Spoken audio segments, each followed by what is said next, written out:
Lafomba hafa tanteraka kosa indray mbola mitoy ny fandripahan'ny Valala ireo voly eny Antsahendrika indrindra ny ao anatin'ny distrika Antananarivo Avaradrano nisy ny antsoavo nataon'ny solombavam-bahoaka avy any amin'ny faritra iny ho an'ny minisitra tompona andraikitra.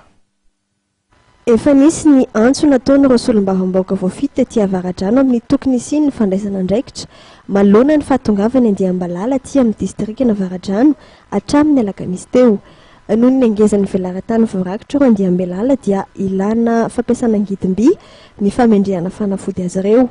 Olana raha ny fanazavana ny fisian'ireo olona mandoro tanety na mandoro kodiarana androany ireo Andiambalala. Tranga izay ahina mafy hitarika amin'ny fahasimban'ny tontolo iainana ka nanaovana ireo solombavam-bahoaka ny toerana antso tamin'ny poniny. Itsika zany mba engaviana mihitsy mba tsy andoro tanety satria hita fa siba le tontolo iainana zany amin'ny fandoroana tanety hoe mba ahafahantsika tsika mietrehitra hoe ho lasa Valala rehefa mandoro tanety nefa le fetaka ratsy amin'ny fandoroana tanety zany tsy eritreretintsika satria amin'ny faritra Vilihazo, Manandrina, Talatavolo ireo maly dia doro tanety tena matsiravo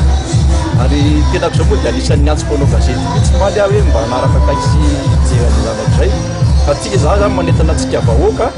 aleo rehefa tonga Valala dia miantso tompona andraikitra vatantsika dia izahay tompona andraikitra indray afaka miantso ireo tompona andraikitra izay afaka hamono an'ireny Valala ireny zany satria manjary simba zany ny tontolo iainana izay efa raha malala amin'izao fotoana izao ny fitandrovana ny zavaboary rehetrarehetra izay efa manomboka ny simba. Raha tsy ahivina toerana maro toy amin'ny distrika Avaradrano no nolalovana ireo Andiambalala ireo toy ny teny Talatavolonondry, Manandrina, Vilihazo, Ambohimanga, Soavinimierina sy ny maro hafa ihany koa. Androany raha fanazavana dia miparitaka amin'ny toerana hafa eto Antananarivo ihany koa ny Andiambalala toy ny hita teny Akazobe sy ny manodidina azy.